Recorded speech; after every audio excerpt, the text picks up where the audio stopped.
Buenas tardes, nosotros somos el equipo 3, que está compuesto por Rubén, Diego, Milka, Camila y yo, Juliana. Y vamos a hablarles sobre Díaz Ordaz y Echeverría, el movimiento del 68 y Halconazo y de Salinas. Bueno, Gustavo Díaz Ordaz fue un político mexicano que fue nuestro presidente durante el periodo entre 1964 y 1970. Él es originario de Puebla y a los 26 años se graduó con licenciatura en leyes por el Colegio Estatal de Puebla. Y antes de entrar oficialmente al Congreso Nacional, fue diputado y senador en áreas más locales. Y también se consideró como uno de los líderes del PRI durante la presidencia de Adolfo López Mateos. Y bueno, durante su sexenio realmente sí logró hacer grandes cosas. Por ejemplo, él impulsó un plan agrario integral y la industrialización rural y las obras de irrigación. También en 1967 firma el Tratado de Tlatelolco, que lo firmaron alrededor de 21 países iberoamericanos, que prohibía la fabricación, posesión y utilización de armas nucleares en América Latina. También él logró ampliar la infraestructura hidráulica y construyó alrededor de 107 presas. Él logró financiar lo que hoy conocemos como el metro, el transporte más usado en la Ciudad de México, y a los jóvenes de 18 años les otorgó el derecho de votar, ya que anteriormente las personas votaban hasta la edad de 21 años.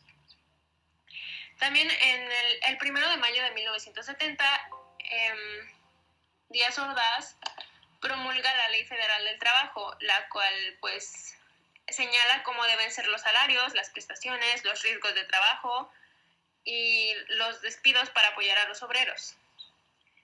También él fue el presidente que inauguró los primeros Juegos Olímpicos en México y creó el Instituto Mexicano del Petróleo y 8 plantas de refinería. Pero su gobierno no fue siempre color de rosa, porque durante su sexenio ocurrió el famoso movimiento del 68, que más adelante les vamos a explicar. En 1970 se conoce su primer secretario de Gobernación, que fue Luis Echeverría. Y en 1977 fue el primer embajador mexicano en España. El 2 de octubre de 1968 se reunieron en la Plaza de las Tres Culturas en Tlatelolco una manifestación de estudiantes que protestaban por mayor autonomía y por las represiones de protestas anteriores de ese mismo año.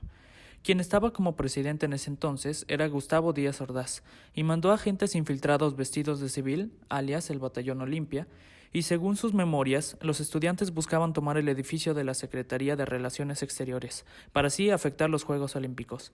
Pero realmente se cree que ya estaba totalmente planeado, pues incluso se observaron francotiradores. Los infiltrados tenían los famosos guantes blancos para ser identificados, y después de que comenzaron las bengalas verdes, comenzó el fuego cruzado y los estudiantes fueron rodeados. 2 horas después de la matanza, se estima que la cantidad de muertos fueron de 300. Ahora hablando de Luis Echeverría, era un miembro del Partido Revolucionario Institucional, secretario de Gobierno en el gabinete del presidente Gustavo Díaz Ordaz. Fue presidente de México de 1970 a 1976. Agró con las consecuencias de la represión oficial del movimiento estudiantil de 1968. Optó por una política de apertura para restaurar la normalidad de la vida democrática y creó una inflación que llegó a alcanzar hasta el 27% anual. El 10 de junio de 1971 ocurre el Halconazo. Comienza un movimiento estudiantil que protestaba por recorte presupuestal a la Universidad Autónoma de Nuevo León. Estudiantes del Instituto Politécnico Nacional y la UNAM se manifestaron en las calles del Instituto Técnico Industrial y la calzada México-Tacuba. El ataque a los estudiantes comienza cuando el gobierno manda a los halcones, un grupo de exmilitares que simulan ser estudiantes. De acuerdo a los testigos, la policía apoyaba a los halcones y les proporcionaban varas de bambú, y después comenzaron los disparos hacia los manifestantes. La policía no intervino. E incluso después de que la Cruz Verde se llevó a los heridos, se dice que hombres armados entraron a hospitales y asesinaron a los mismos. Aún se busca justicia de este hecho, pero magistrales han dicho que a pesar de tener todos los elementos, esto no es un genocidio, y los manifestantes no eran un grupo nacional. Yo voy a hablar sobre Salinas de Gortari en los años de 1990 a 1902.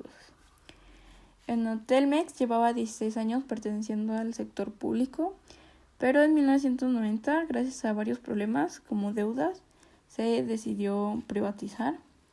Entonces se vendió mediante una subasta a Grupo Carso, que es propiedad de Carlos Slim. Bueno, lo que también se privatizó fue la banca mediante una reforma constitucional a los artículos 28 y 123 aprobados en 1990, que con esto se buscaba la descentralización y democratización del capital. Y fue hasta 1994 que se autorizó la entrada de bancos extranjeros. En 1991, Salinas anunció su deseo de querer impulsar una reforma a la Constitución y a las leyes en materia agraria para poder hacer posible la venta de los ejidos, y esta reforma fue aprobada el mismo año. Salinas constituye la reforma de la relación Estado-Iglesia, la cual fue promovida por él y fue consecuencia de una serie de cambios culturales y políticos. Durante la finalización de su sexenio, a principios de 1994, el Ejército Zapatista de Liberación Nacional se levantó exigiendo justicia por el rompimiento del artículo 27, el cual establecía que el gobierno estaba obligado a repartir tierras. Igualmente, en este año, sucede el efecto tequila. Tras la muerte del candidato Luis Donaldo Colosio, inversionistas retiraron sus tesobonos de Banxico, lo cual provocó una crisis. Al finalizar su sexenio, Salinas aumentó la pobreza en México con un porcentaje de 52.4%.